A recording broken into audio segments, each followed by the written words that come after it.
Welcome back, everyone. This is Coffee Talk.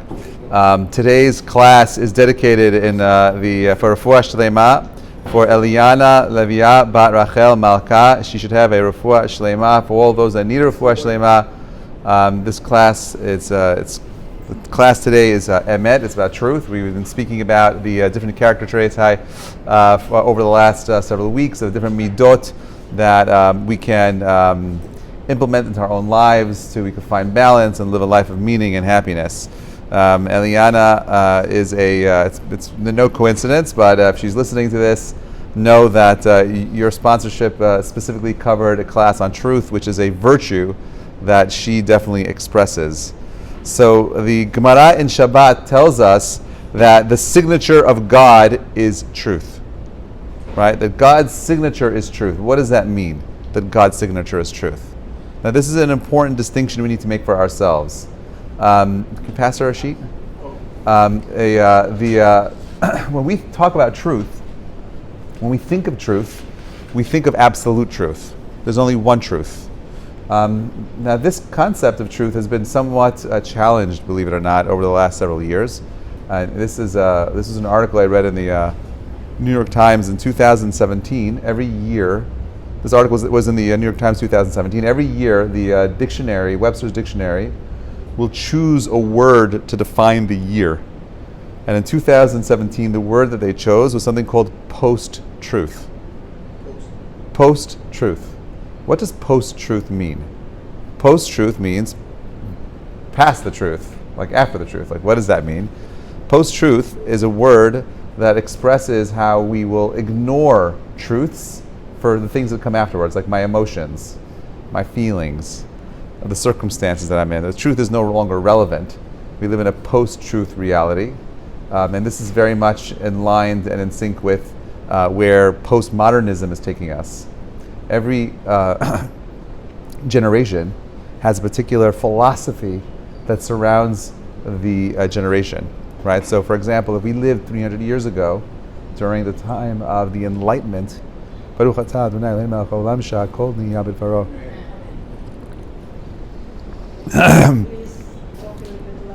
if we lived 300 years ago during the time of the Enlightenment, we would know that Enlightenment philosophy would permeate so much of our day-to-day lives. So we would look to define philosophical truths. We would see that expression of Enlightenment in art. We saw it in philosophy. We saw it in sermons. We saw it in people's outlook in their family and so on and so forth. Today, we're no longer living in a time of Enlightenment. We're living in postmodernism. The philosophy of postmodernism is a philosophy of post-truth. What does that mean?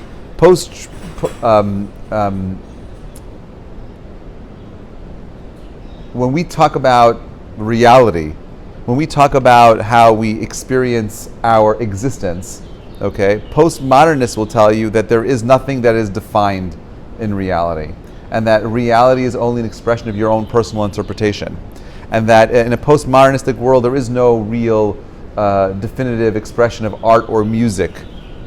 Okay, in Enlightenment, music expressed itself in Bach and Mozart and figuring out the most perfect way to express sound and harmony together. You saw it in art. Today, you don't see that anymore. Today, there is no real unified expression of music. It's everything.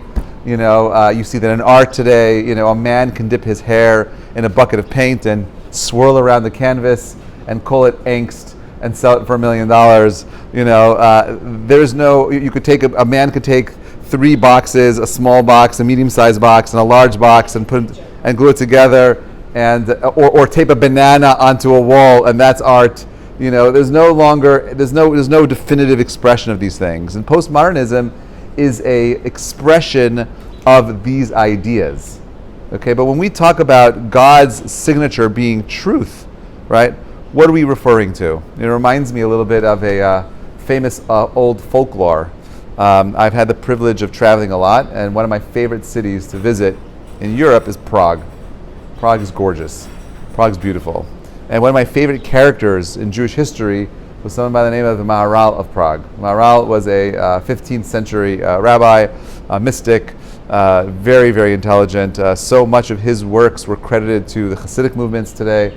Chabad is very much, and all the other Hasidic sects have been inspired by the Maharal's work, believe it or not, and his unique teachings. And he's most famous for creating the Golem of Prague, right? A golem is a creature that is made of earth, and that's you make a clay figure. And we know that the story goes that in order to animate this clay figure, he writes out the word emet on his forehead. And truth is what animates this, golem, this creature that probably inspired the Frankenstein monster, for sure, as far as the story goes. No question about it, right? Now, if you know the real folklore says that when he wanted to end the life of the golem, he erased the letter Aleph from the word emet, and he was left with just the word met, and that's how he ends up dying right now. So we know the two words, emet and sheker, truth and falsehood. Okay, the sages point out that the structure of those two words tell us something unique about the words themselves. So, for example, emet is made up of 3 letters, and sheker is made up of 3 letters. But emet, aleph, mem, taf, the first letter and the middle letter and the last letter are not just coincidence. In the Hebrew alphabet, the first letter is aleph, the middle letter is mem, and the last is taf, to teach you that the truth has to be all-encompassing. The truth has to have a beginning, a middle, and an end. That the truth has to have a structure that's in place. And if you remove any one of those things, you remove the last letter from the word emet, what are you left with? Im, right? If, uncertainty, questions. You remove the first letter, you're left with death, right? No, it's at the end of the thing. There's no way to move forward.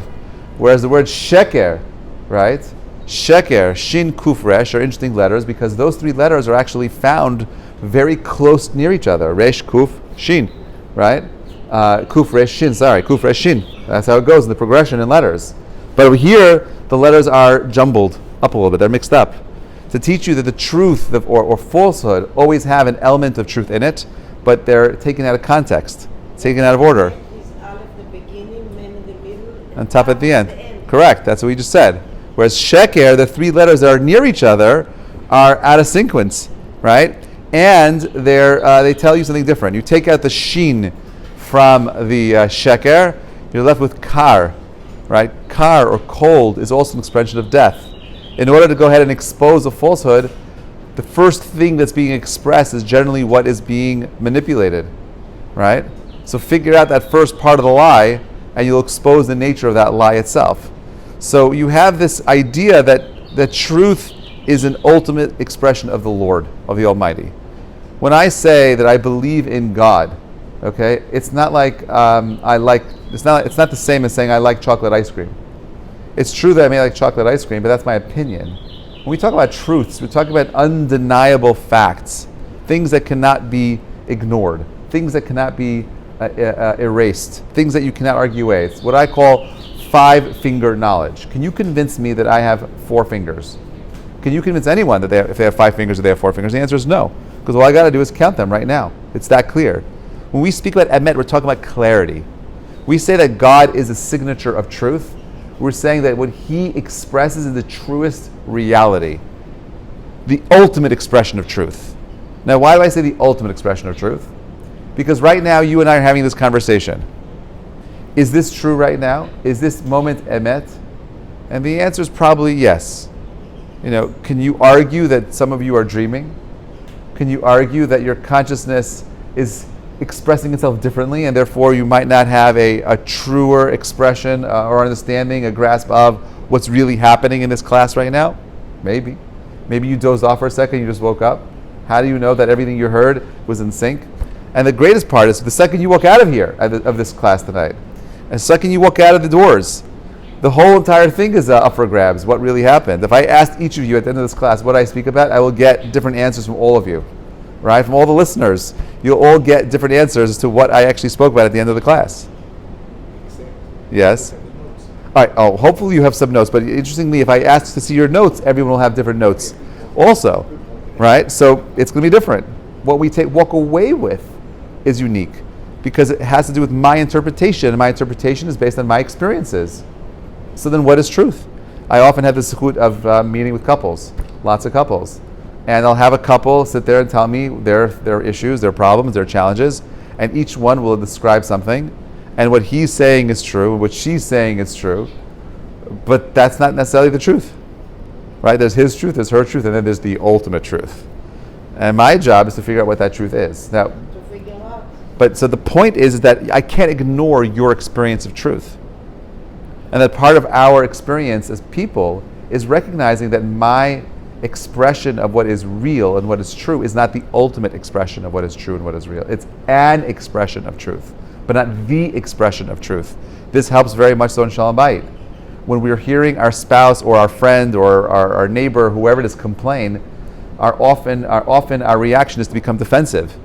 Why are you saying that? Don't do that. Don't believe that. That's not true. But what we are meant to be doing is not to react at all. It's to hear another person's truth. Don't respond. Just listen. Take in what's being said. Absorb it. And don't be offended by it, because this is their truth. This is their expression of their reality. And use it instead as an opportunity to understand who they are, where they're coming from, so that you could actually get to a truer expression of truth. That's what we ultimately want. The Alter of Narvardik, number 2 over there, says as follows. He says, truth is delicate. Its fabric is so easily stretched and torn. Truth is versatile. Look at how many causes will readily sacrifice truth to some other goal. Truth can be simple, but more often it's deceptively complex and not always singular. We are easily confused about truth because truth can appear before us in the guise of falsehood, just as falsehood can show up in the trappings of truth. We see this today in our politics in America. We've been seeing this for years in politics around the world. What is true? What are the issues? How do we understand them? No, I'm willing to fight and die for my issue. But who says that's the issue that you should die for? Who says that what you're fighting for is actually true? That's the best thing? It's what I'm passionate about. Well, if we can't have a conversation about your truths, then you should be wary about the truth. If someone says this is true and that this is a reality, and I'm willing to go ahead and fight for my reality, but I'm not willing to have a discussion with you about my truths, stay away from that person. That person's dangerous, right? That person is someone who you're going to get into lots of trouble with. Someone who says I have a truth and I'm willing to defend my perspective, which means I'm willing to hear your perspective. That's a truth seeker. We're seeking truth. No one owns truth, not even me. And this is why you have this very interesting Gemara in Masechet Ketubot, which is an interesting discussion between Hillel and Shammai about the nature of truth. Let's see the Gemara together. The Chachamim teach us, how does one dance before a bride? Ketz meraglim mifnei hakala. Right? You've heard this idea before, that there's a mitzvah of dancing in front of a chatan and kala. So Beit Shammai says that in order to fulfill the mitzvah of dancing before the chatan and kala, you have to praise the bride as she is. Right? Go ahead and tell the bride that she's beautiful, emphasizing, her good qualities. Sometimes lie. We're going to get to that. Hillel says one recites a fair and attractive bride, meaning it's irrelevant if she's beautiful or not. Every bride is considered fair and attractive. So Beit Shammai says to Beit Hillel, in a case where the bride was lame or blind, right? She's not very attractive. She has something there that takes away from her beauty. Does one still say a fair and attractive bride? How can you say that? That's a lie, because the Torah says, Midvar Sheker Tirchak, keep yourself away from false matters. Right? You hear the question, right? Beit Hillel says you got to say that she's beautiful. Shammai says no, you talk about her good qualities. So Beit Hillel says to Beit Shammai, according to your statement, with regard to one who acquired, what's that? Oh, you're talking to someone else. I see. Oh, sorry. I waited for your class for like 20 minutes. We didn't let you in. No, well, we let you in, and now I'm going to put you on mute. Mechila. Okay. So Beit Hillel said to Beit Shammai, according to your statement, with regard to one who acquired an inferior acquisition from the market, should another praise it and enhance its value in the eyes, or condemn it and diminish its value in the eyes? Meaning, here you have a matter. Someone buys something. You bought something. Okay, you went to the store and you bought yourself a nice piece of jewelry. And you show it to your friend, like, oh wow, look at this. And your friend looks at it and says, hey, like, you got ripped off. That was a horrible purchase. Or that's really ugly. That's not a nice stone. I could have got that cheaper someplace else. Is that the right response? And the answer is no. That's not how we say truth. As a matter of fact, if someone buys something, you're not allowed to tell them that you could have got a better deal someplace else. That's making them feel bad, right? What do you do instead? You say, oh, it's really nice, and you keep your mouth shut. Well, why not say the truth? You can make someone feel bad about the truth. The truth can be dangerous as well. So you must say that he should praise it and enhance its value in the eyes and refrain from causing him anguish. From here, the sages said, a person's disposition should always be empathetic. La'olam tiyeh da'ato shel adam me'orevet im habriot. A person should always be empathetic with mankind and treat everyone courteously. In this case too, once a groom is married the bride, one praise her as if she's fair and attractive. So what are we saying here? Are we lying? Is that what we're saying? We said that the God's seal is truth, and here we have a situation where we have a scenario where we talk about how to praise the Chatan and Kala, how do we praise the bride, and so according to Beit Hillel says, you know what? Don't worry about it. The man is marrying a girl, and in his eyes she's beautiful. You can't go ahead and determine Beit Shammai what is beauty, because beauty is in the eye of the beholder. So don't tell me that, what's 100%. So then what is true? Yeah. So the overarching is, this is a situation, the truth would be, let them have each other, look at each other with beauty in each other. Right? He looks at her that way, opposed to, the truth should be, let them be happy with each other. Correct. Do good. That's the truth. Correct. Do good. And Correct. There's some level of an opinion or those things who cares about the truth now. When you're breaking the higher. Yes. Opinion. Yes. There is a truth. Because we know that even though beauty is in the eye of the beholder, we know that mathematically we know what beauty looks like. That there's actually studies that were done that the more symmetrical you are, right, the more beautiful you are. The more symmetrical your features are, the more refined your features are, and the more symmetrical they are, the more beautiful. That's beauty. That would be a universal way. That's a mathematical universal way. But people are not robots, okay, and we like all kinds of different things. And symmetry is also in the eye of the beholder. We can agree that 90% of people will say this is beautiful. But there's 10% of people that say, no, I don't like that, I like something else. So when we talk about truths, the Chatan and Kala, there's one truth. There's one truth. The Chatan is marrying the Kala, which means he's found a way to see her beauty. He's found a way to relate to her, the beauty that she projects. It may not be in appearance, it may be in Middot, it may be in how she talks, maybe how she communicates, maybe the things that she does, whatever it is. But you and I are not in a position to judge the Chatan and Kala and say, oh, well, she's beautiful. Now, the way in which you dance before the Kala, the mitzvah, when you go to a wedding, there's a mitzvah to tell the bride that she looks beautiful. You may not think she looks beautiful, it doesn't matter. The Chatan thinks she's beautiful, and Beit Hillel says, we're doing it for the Chatan. Is he telling the Chatan that the bride is... Like, he knows already. Oh, he knows already. He's marrying her. But to hear that... For her to hear... Yeah, that's also... that guy came and said to me that I'm so beautiful. So I remember, it was many years ago, I was asked to speak at a chuppah, and the girl's name was Shoshana.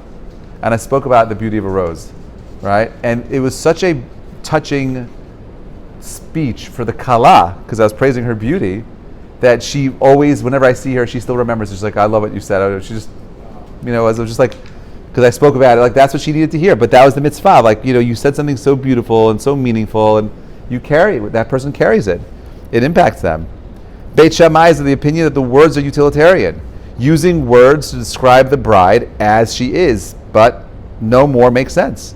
It's simply conveying fact, right? It's just there as a X, Y, and Z, 1 plus 2 equals 3. That's all. That's the function of telling the Chatan and Kala. Beit Hillel is of the opinion that words are so much more than utilitarian. They serve much more than just the purpose of describing facts. While they can convey fact, they also have the power to uplift or tear down, to instill emotion or to inspire. On her wedding day, every bride is fair and attractive. That is his point. Oh, but it's true. Who says, oh, but it's true is the right thing to say? Right? By the way, we see this all the time. Children often say things that are true but should not be said. Right? Oh, no, I can't believe you went there. Don't say that. That's savage. right? You went there. Don't go there. Children don't have the filter. But unfortunately, how many times do adults get in trouble by saying things that should not be said, right? Because the purpose of truth isn't to go ahead and always live in a world of truth. Sometimes it's hard the truth to hear. Sometimes it is hard to say, but that just because it's truth doesn't mean it needs to be said, and that's the point of this Gemara. They did this study years ago. Did anyone ever hear of something called an autobiographical memory? These are people who don't forget anything. Okay, they did this study, 7 people who have autobiographical memories. That means they could tell you 25 years ago on June 15th at 2 o'clock where they were, what they did, what was happening around them. They never forget a thing. They forget nothing. Okay? Can you imagine every detail, every conversation, every word you had in exchange with that person, they'll repeat it verbatim. They forget nothing. These people are always divorced. They cannot be in a relationship. They can't stay in a relationship. Why? How can you stay in a relationship where you can't forget every fight that you've had with your spouse? Every argument, everything that was ever said that was hurtful, you never forget it. And you pull it back instantaneously. Oh, I remember what you said on June 2nd, 1984 at 2 o'clock. Remember where you were standing and what you said? I'll never forget that. Right? That's horrible. You can't build a relationship like that. Sometimes we forget, and this is where falsehoods come from. Can we live in a world of truth, of constant truth? The answer, right? 100% is better to forget. Forgetting is very healing, right? We need to forget. This is what the Midrash means, that God first tried to create the world using the midah of din, of judgment, that said the world could not stand it. We can't stand it because we're fallible. What makes us human is our ability to choose wrong. But also what makes us human is our ability to forgive and forget the past, to move on, right? So you have a Beit Shammai saying, no, fact is fact, truth is truth. And it says, no, that's a dangerous world to live in, right? It's called radical truth. This was actually something that people tried doing several years ago. To live in a world of radical truth means that I only tell the truth 100%. I don't care about the emotions. I don't care about the feelings. Always radical truth. That's a dangerous world to live in. It's also dangerous to live in a world of no emet, of no truth. And therefore, like we've spoken about in these classes for so many months already now, is that what's the goal? Balance. What's the goal? Harmony. There is an interesting balance between truth and falsehood. Okay? Should I always strive for the truth? The answer is yes. Are there times where I avoid the truth? The answer is yes. Right? Like you said. So what's the reason? The reason is that we can't always handle an expression of ultimate, always truth. Maybe this also explains why Am Yisrael died at Har Sinai. That they were living in that moment of truth, of seeing and experiencing God, and they were so overwhelmed by that truth that they just died from it. They crushed them. It's too overwhelming to live in that world of truth. The Gemara in Brachot says that it tells a story of a rabbi who wanted to see the spiritual world, and the Gemara says that if you want to see all the shadim that surround you, take a 3rd generation female cat. That's a female. Take the placenta of that 3rd generation female cat, roast it, turn it into ash, and then sprinkle some in your eyes, and you'll see the shadim. The Gemara talks of the story of this one rabbi who does this. Okay, and he's so overwhelmed by what he sees that he almost chokes and dies. That we can't experience a world of ultimate truth. That the world around us is actually filtering out. Our brains, you know that your brain's job is to filter the information that's coming in? Because you'd be overwhelmed by all the stimuli, everything that's coming in. Your brain is canceling out 80% of the information that's coming in just so you can have that focus. It's hard to do it in an outdoor setting where you have birds flying around but if you think about it, your brain's job is to keep you focused. How to do that? By closing up some of the things that you hear in the background, by limiting the things that you're seeing, by helping you notice the fine little details. Its job is to cancel out the truth of the world that you're in right now. But don't I want to live in a world of truth? The answer is yes, you do. Gemara in Reuven says as follows: I'm Rabbi Yeshua ben Hanania. Okay? Rabbi says like this: in all my days, no person defeated me in verbal encounter except for a woman, a young boy and a young girl. What's the encounter in which a woman got the better of me? One time I was staying at a certain inn, and the hostess prepared me beans. On the first day, I ate them and left nothing over, although proper etiquette dictates that one should leave something in his plate. This is actually a Middot Chasidut, that you should never finish your plate. Whenever you're going to eat, you leave a little bit behind. Okay? So he finished his whole entire plate. On the second day, I ate and left nothing over. On the third day, she oversalted them, so they were inedible. As soon as I tasted them, I withdrew my hands from them, and she said to me, "My rabbi, why aren't you eating beans why aren't you eating beans as on the previous days?" Not finishing it offended her. So I said to her, "I already ate during the daytime." She said to me, "You should have withdrawn your hands from the bread and left room for some beans." Right? How is that a response? What's happening to the Gemara over here? What's she saying to him? She says she might be indirectly offended that he ate other meat. Totally offended, right? Which means that when we do things, our response to the situations we're in, everyone's always watching. Are you cognizant of how your action right here, right now, is impacting another person? You know, this is why the Gemara often says, "Soneh matnot yichya," one who hates gifts will survive. Right? Be careful what you take from people. It may come back to haunt you. Right? Be careful. Create boundaries of your expressions of the things that you're doing. Here's the rabbi who was trying to be nice. He ate everything. He wanted to show her how to preach, but then a little bit of oversalting, and he didn't want to touch it. So she goes ahead and she accuses him of being gluttonous. Slow down there, Sparky. You ate too much bread. Pace yourself. The Gemara in Sotah says a habitual liar is unable to perceive the Shekhinah, the divine presence. We understand that. Because if you're always living in a world of fantasy, if you're always living in a world which is removed from fact, if you're living in a world of fiction, how could you ultimately find the truth? This rabbi here, Yeah. he did a slight lie. Obviously, I ate. Right. Which probably we would do that by diplomacy. We would say something. We wouldn't say to the hostess, "Oh, your beans are too salty." Right. That's the ultimate truth. So isn't he the fact that he was more diplomatic, kind in the way that he answered, trying to say, "Oh, I too much," and I couldn't eat that. I mean, my question is, say, in a way, he didn't say the 100% truth here. Right. He was not saying He wasn't being too salty. Salty is a fact. I Right. understand. But maybe to him it's salty. Right. So He could have said it's really delicious, but this is too salty for me. right. So would someone say that? Probably not. They, Find out. he was trying to be nice and it ended up coming back and hurting him. So what's the balance? Remember, these are two different extremes. So no, when Well, what I do, it depends on the person. it depends on the person, Right? It depends on if the person can hear it or not. Like, I'll give you an example. My wife and I have thank God we have an amazing relationship. And there are certain things I can tell her that she can hear that other women cannot hear. Like, my wife will ask, she'll make something, she's like, "Do you like it?" And I could say yes or no. She'll be insulted if I lie to her because she doesn't want to make it again if I don't like it.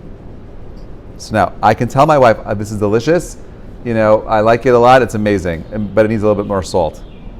Right? I could say, this is. I really don't like this," and I would say it exactly the way I said it, but she could hear it from me because she knows that we have a relationship where she's able to receive that from me.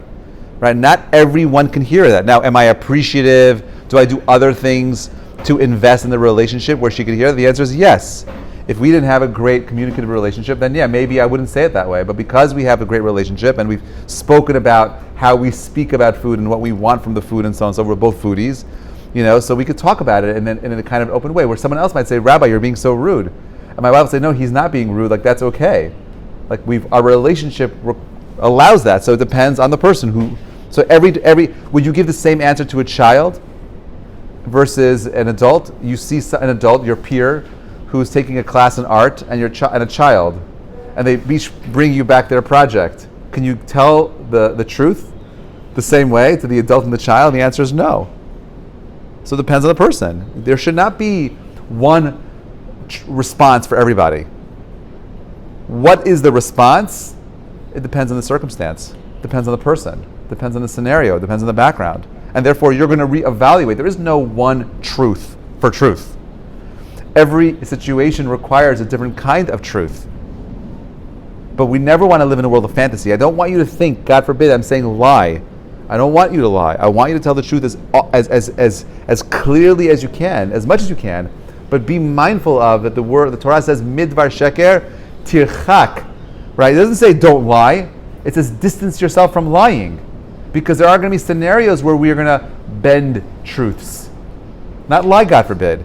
Right? You want to stay away from lying. But sometimes we have to distance ourselves from lying. Right? Look at number 7 on the bottom of page 2. It is worthwhile for a person to study Musar his entire life if it will save him from speaking Lashon Hara even once. In his ruling, the Chavetz Chaim did not set truth as the highest standard for speech. Just because something is true does not give us license to say it, because saying things that are true can still do enormous harm. And it is the potential for harm that the Chavetz Chaim designates the ultimate guidelines for directing speech, meaning what makes something Lashon Hara. He doesn't say lying makes it Lashon Hara, or telling the truth is what we're aiming for. If what you're saying can cause harm, that's Lashon Hara. That's evil speech. Can I say it's evil speech if it's l'to'elet? The answer is yes. If there is a specific purpose, function for what you're going to say that's negative, you can say it. But just stop to say negative speech for the sake of saying it. That is the ultimate expression of Lashon Hara. We don't want you to do that. Stay away from that. And the Gemara says as follows: it is permitted. What is permitted to deviate from the truth on account of peace? God's name is Shalom, peace. Right? Because ultimately that's what we want. Im en Shalom en klum. You can have all the money in the world, but if you have no peace, you got nothing. You can have all of everything in the world, but you don't have peace, it's useless. Having children without peace, very painful. Rabbi Eliyahu Dessler, Michtav Eliyahu, says, even after the desires of one's heart have persuaded him to accept a false way of truth, he still knows in his heart of hearts that the true path is truer than the other one. Every human being, thus, has the faculty of determining his own heart where the real truth lies. The discerning heart. This is the ultimate instrument of knowing what is true for the guideline of our speech and actions. We all have such a heart, though its voice may be quiet or even muffled or even drowned out by the inner voices. We also may not be familiar with its language. Musar tells us that one of the primary tasks of the spiritual journey is to cultivate and exercise and implement the skillful discernment of the wise heart. What does it mean to have a lev chokhmah, a heart of wisdom? It's being able to determine what is true and what is not true. What is true for you and what is not true for somebody else, right? We all too often make excuses for ourselves and we rationalize all sorts of activities. But someone who has a wise heart can make that distinction between what is true and what is false. What is the right path versus what is the false path? What is the right response versus the wrong response? By the way, a very simple way of determining what is right versus wrong for yourselves is very easy. Ready? What is difficult versus what is easy? Difficult is generally more true than what is easy. What is comfortable versus what is uncomfortable. What is uncomfortable is generally more true for you than what is uncomfortable, than what is comfortable. That's just the way it is. And we all too often want to be comfortable and we'll choose a false truth for ourselves. We'll persuade, oh, it's okay, I need a break, I'm tired, I had a long week, I deserve this. We'll come up with all kinds of, we'll rationalize all sorts of thinking. It's just not to work hard. But, we were joking around over Shabbat a couple of weeks ago. Someone asked me, do you want to write a book? I said, yes, I actually have several books I want to write. One was called the Tears of Halacha. It's a book for people who are just starting on their journey.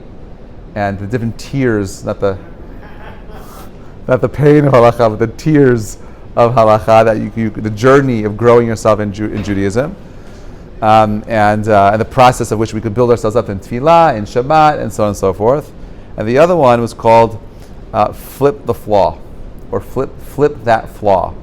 And that book would be about showing ourselves how the flaws that we have, if we would flip them, we would achieve greatness in our lives. That our flaws are not accidental, that our weaknesses are an expression of our flaws, okay? And if we flip those flaws, we would live a life of happiness, meaning, and greatness, right? So we've been taught our whole lives, live a life of truth. Find truth, strive for truth, live a life of truth, right? But at the same time, we're meant to find a balance in how we express those truths. The story told of Rabbi Salanter. This is number 10. Rabbi Salanter gave regular Talmudic discourses, and one day a student asked a very sharp question that seemed to undermine the entire argument that he was making. Rabbi Salanter paused for a moment, then conceded the point and stepped down from the dais. Later he told the students about what he had taught that moment before he stepped down. In that instant, at least 5 acceptable answers came to his mind to refute the question. Even though he could see that they were not ultimately true, he knew that no one in the audience would likely see through them as he could. He was tempted to try them, but because he knew his admission of failure might cause the Torah he represented to lose honor, he himself might lose the face, which could negatively impact his ability to affect others. After these thoughts, he chastised himself, you study Musar, and he stepped down. Meaning, how many times do we find ourselves in a situation where we're presenting, we're talking, we're sharing, and someone challenges you and you can easily find a solution, which is not 100% true, but enough to get you out of hot water to look bad. So you're going to go ahead and express a fib that will save face. But for Rabbi Salanter, a man of truth, a man of Musar, he's like, no, I can't do that. It's not about me. So he stepped down. There's a famous story of Rabbi Soloveitchik, who was giving a class once, and someone refuted the whole class in front of him. He stepped down, he walked away.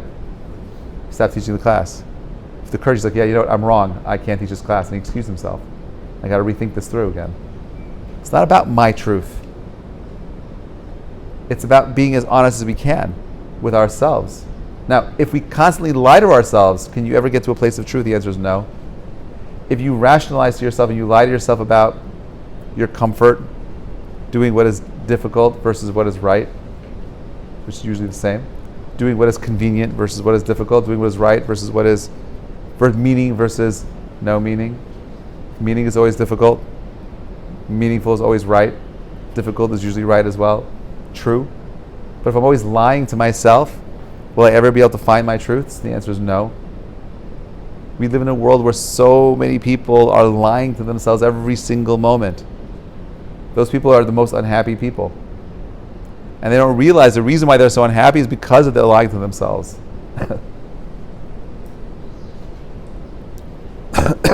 Perkei Avot. Excuse me. Rabbi Shimon ben Gamliel Amar. Rabbi Shimon ben Gamliel said, on 3 things of the world stand: Deen, justice, emet, truth, v'al shalom, and peace. Shene'emar emet u'mishpat shalom shiftu b'sha'arechem. Execute judgment of truth and peace in your gates. That is the world that we live on. The world has to have measures. It has to have truths.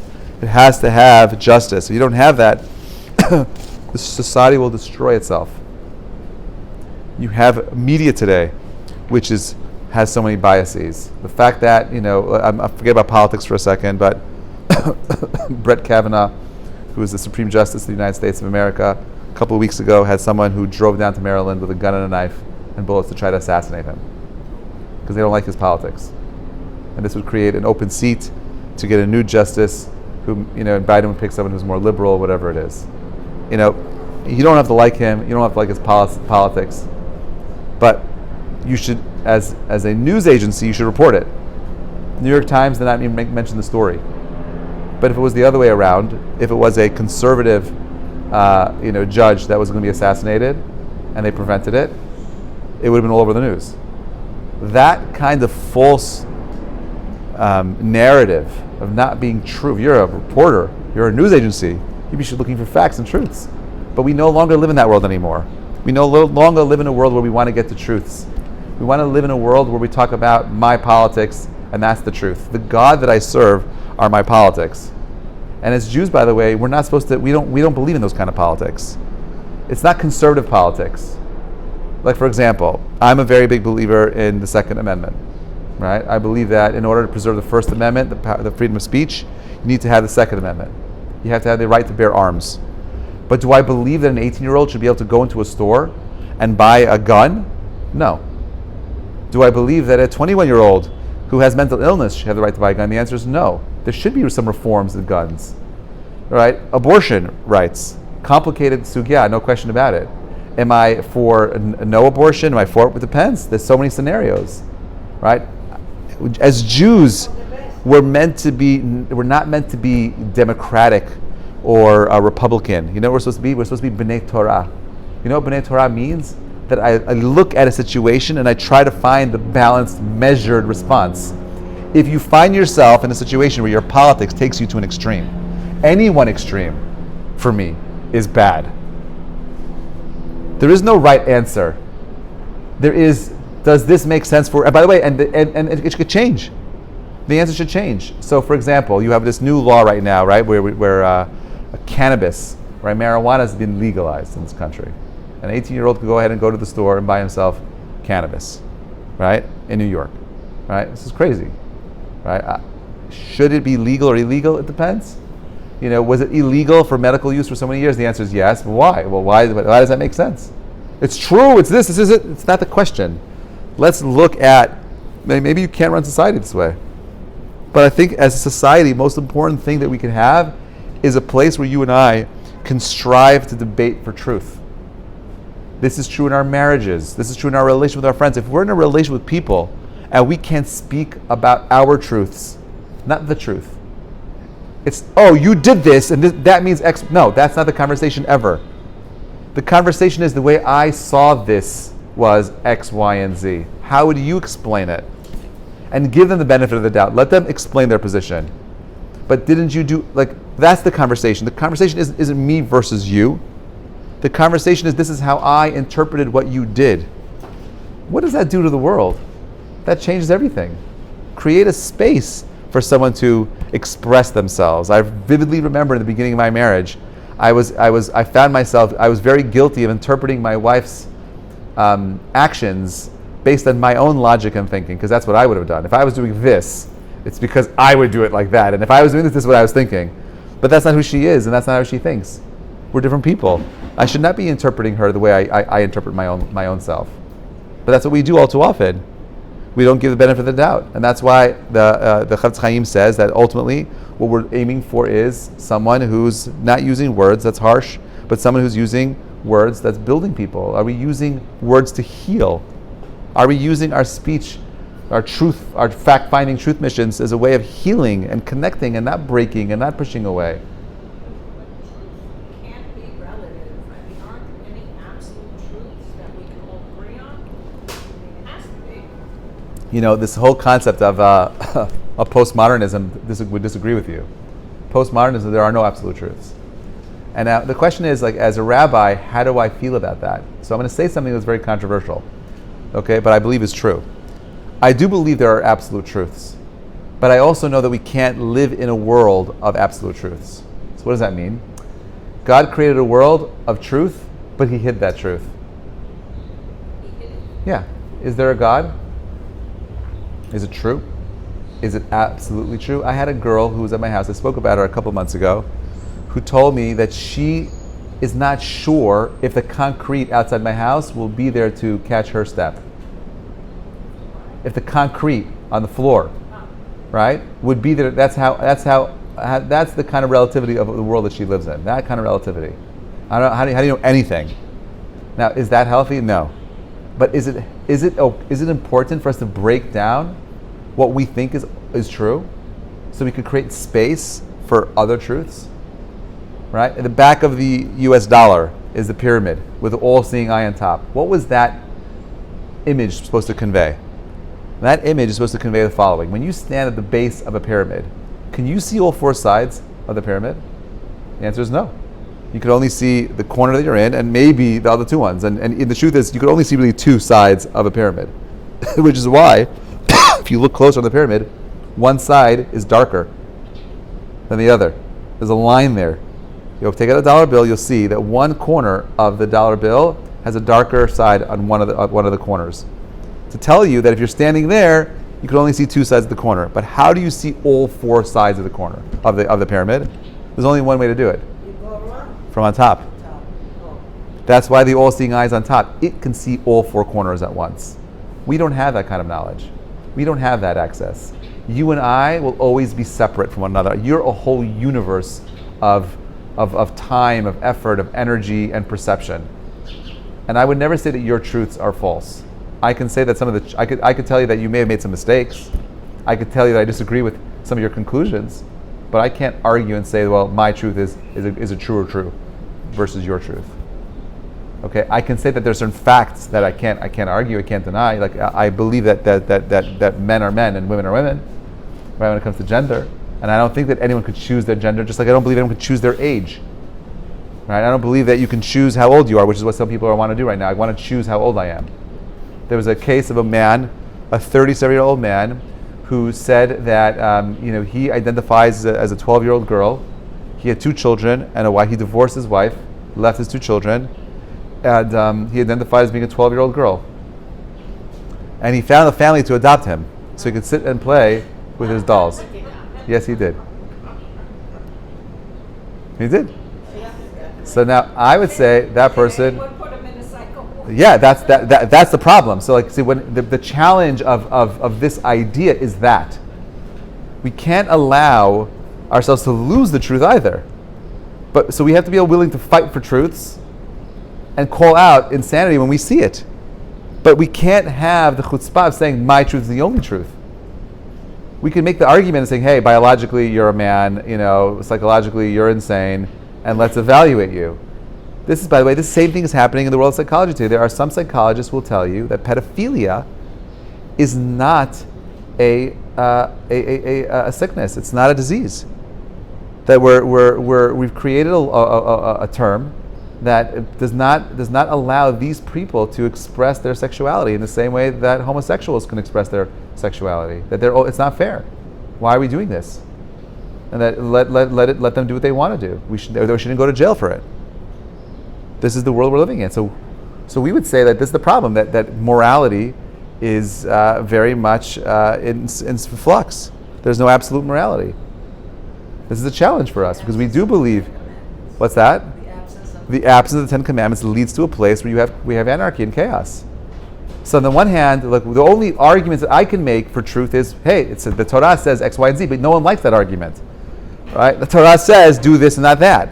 Rabbi, but the Torah says lots of things. I'm not comfortable with it. So I'd say yes, that's okay. You don't have to be comfortable with all of it. You have to know that it's true. And you have to be willing to fight for it. I'm okay with you saying I'm not ready for all of it. Hence the Tears of Halacha, a path to getting to a truer expression of truths. A journey, not a destination, that we all should be on. But the Torah is ultimately asking you, live a life of truth. How do we express that truth? Challenging. Reish Lakish Amar.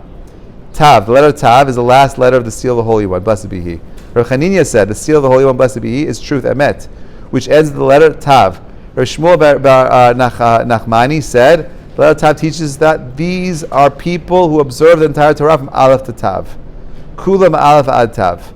That is the world of truth. What is Tav? Tav is someone who is striving to live a life of Aleph to Tav. Can I live in that world? The answer is no. But I'm striving for it. That's what I want. I would love to have a synagogue filled with all kinds of people, sinners and saints. To me, they're all the same. You know why? Because it's not about what you do, it's about where you want to go. That's what matters most to me. That I'm striving for a life of excellence and truth. I'm striving for a life of righteousness. I'm striving for those things. Emet is about me trying to live in a world of a truth.